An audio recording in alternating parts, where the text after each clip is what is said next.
As we explore this thing called artificial intelligence as churches and churches together, perhaps the first thing that we need to do is to recognize that this is not optional. The world of AI is not some techno ghetto or alternative metaverse. It's shaping our world, the here and now world in which we live, move, and have our being.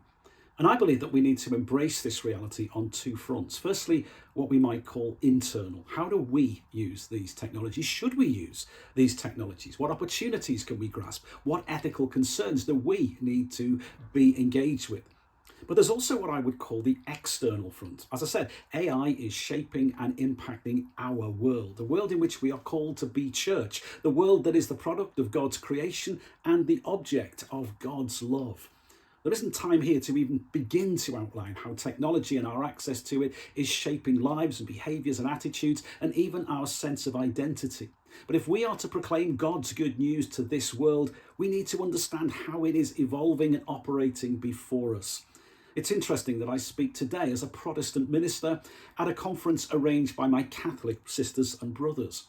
Historians trace the roots of our separation, the Reformation as it is known, at least in part, to a similar technological advance, the invention of the printing press, meaning that our sacred texts shifted from being a shared entity hosted and curated by the church to something that became individually owned and read. The reality is not quite that simple, but it changed our religious behaviour. Technology can cause division, and it can generate new divisions. Just this week, I was invited to an initiative to address digital exclusion. And I can't help but see something of an irony that we are currently investing huge political capital in stopping under 16s from accessing digital platforms, and then investing even more political capital in making sure that over 16s do. But I refer back to that techno-religious advance because I am still here.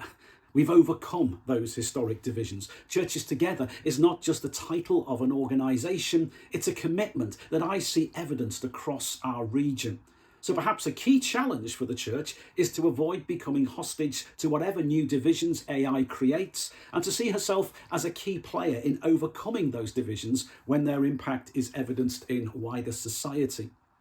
Even the very concept of AI seems to divide us. There are those who see this as the dawn of a new age, a 21st century industrial revolution of opportunity and possibility, while others see it as a threat, something to be feared, constrained and regulated. And today we're particularly considering that in relation to human identity.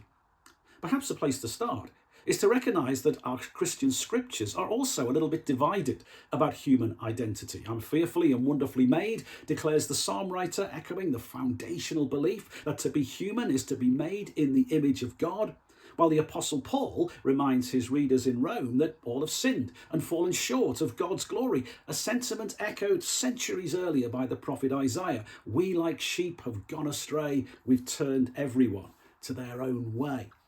And it's that human trait of being led astray that seems to underpin some of the deep concerns about AI.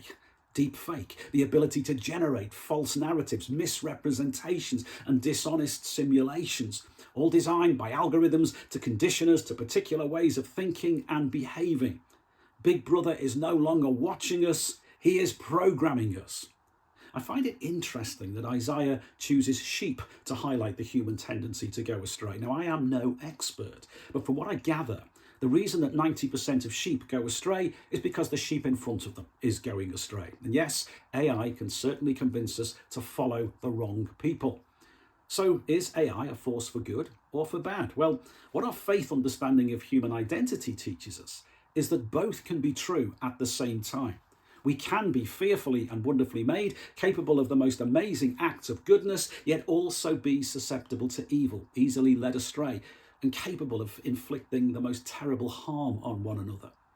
The message now circulating through mainstream is one that the church has been seeking to declare throughout her existence. This is the reality of our human condition. So perhaps one thing that AI has done is renewed society's awareness of what classic Christian theology called original sin. If AI does anything, it accelerates and amplifies our human potential. And yes, it may even take aspects of our humanity from us, but it will only offer us what it has learned from us. Tim Berners-Lee, celebrated as the founder of the World Wide Web, was asked ahead of the 2019 BBC Reith Lecture what he saw as the biggest challenge for the internet moving forward. Now, you sense that people were anticipating some great technological barrier that he was going to explain. But instead, he pointed to ethical issues such as online pornography, state-sponsored misinformation, online harm. Like I said, AI technology may help us to appreciate anew a key aspect of our human identity. We all sin. We all fall short of God's intent. And the greater our capacity for good, the greater our capacity for evil. So as that capacity inevitably increases, the more we will need moral leadership. And the more we can speak with a unified voice into this space, the greater the church's capacity to be heard. I question too the degree to which AI might actually help us distill our understanding of the positive aspects of human identity. There is no doubt that technology has constantly relieved us of previous human tasks, often leaving us the better for it. This has, of course, to date, been largely manual tasks, whereas now there is a new intellectual frontier on which we're being challenged and taken over. So yeah, if I choose to solely define my human identity as Descartes' assertion, I think and therefore I am, then if thinking is now taken from us and done for us, then I am pretty much bereft. But perhaps rather than replacing our sense of human identity, as we're relieved of the practical tasks of thinking and doing, maybe we're going to have greater capacity to ponder, to wonder, to see beyond the immediate, or as faith advocates might express it, to worship. Might this be an opportunity to reclaim another concept of classic theology, that the chief aim of humanity is to worship God? Now, I might draw on the theology of Andrew Shanks in this respect. He argues that traditional Christian teaching has sought to promote a religious propaganda to which we are expected to conform. And he offers us an opposite dynamic, whereby society inflicts on us various propagandas that get in the way of us appreciating and understanding the divine. If those propaganda narratives can be stripped away, argues Shanks, then God is more than capable of breaking through into our consciousness without our help. What intellectual distractions and perceived necessities might AI eliminate so that then, if we can no longer claim the monopoly on I think, therefore I am, perhaps we can recognize I am, therefore I am.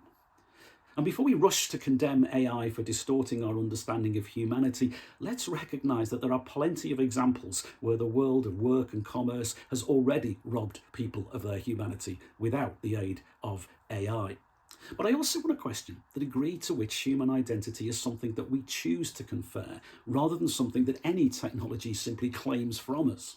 I'm reminded of an experience some years ago when I was with a group of scientists and Christian leaders visiting the robotics department at Newcastle University. And we were welcomed by a 3-foot-high humanoid who looked a little bit like C-3PO without the gold paint job.